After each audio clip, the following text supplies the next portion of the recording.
In the last video I posted on YouTube, I talked about motor mounts and some of the challenges of replacing these, gave you some tips. I also ended the video by recommending that you consider replacing these oil cooler hoses anytime you replace the motor mounts, because it's better to take the motor mount out altogether to get the old hoses out and get the new hoses back up in place. Well, when we were doing these mounts on the 300D a couple weeks ago, we noticed something strange with this oil cooler hose. We were doing an inspection and I'm looking at this and I'm thinking, man, what's going on here? That doesn't look like anything Mercedes to me.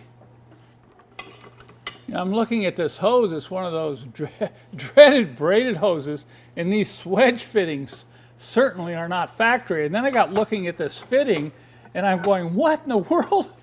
Who did this? And then I'm looking at this threaded part that's been welded on the bottom of the oil cooler, and that's not even standard. So this created a big problem.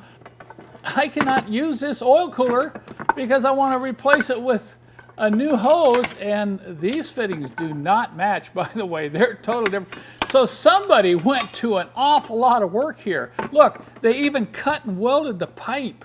So you can imagine they fabricated a new hose, cut and welded the pipe, went and got some fitting, welded on the bottom of the oil cooler. I think by the time they did all that, they should have just bought a new oil cooler and a new oil cooler hose, okay?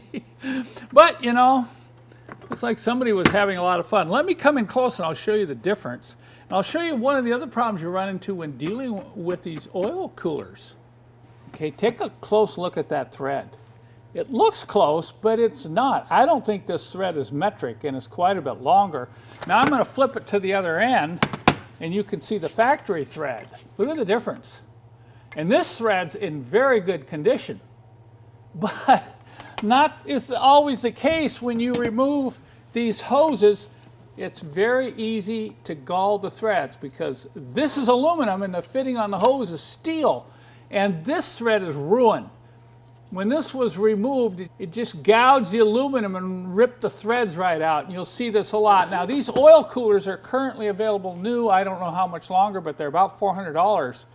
And pretty soon these will be gone. So this is something you have to be really careful of. You know, I've got some special wrenches that we developed to help you take these off. But anytime you're removing an oil cooler hose fitting from the oil cooler, make sure you put a wrench on this part here.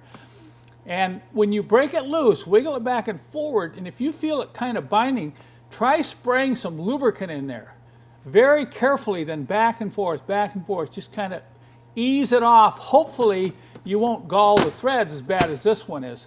So I have two turbo diesel oil coolers, which would be worth probably $250 a piece used, that are no good. Both of them are going to need new fittings. But the oil coolers themselves are excellent. They were not leaking. So what I'm going to do is, I've got another bad oil cooler.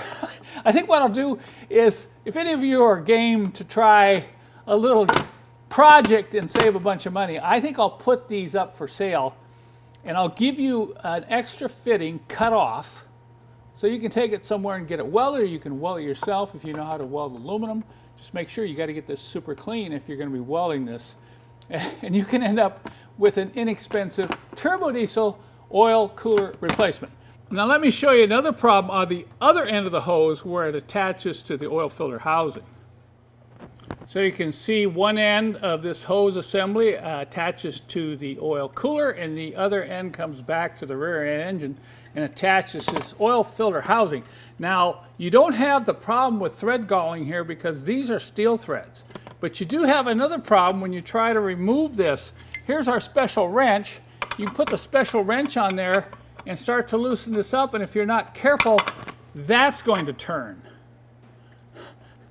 That particular fitting is going to turn in the housing of the oil filter, so we had to grind a special, very narrow 24mm wrench to go in here like this and hold that while you loosen the fitting on the oil cooler right here. So this is a very important tool when you're removing these hoses from the oil filter housing.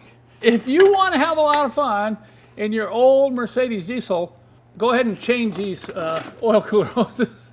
But we do have some really good instructions with some really good tips that's going to remove about 50% of the frustration.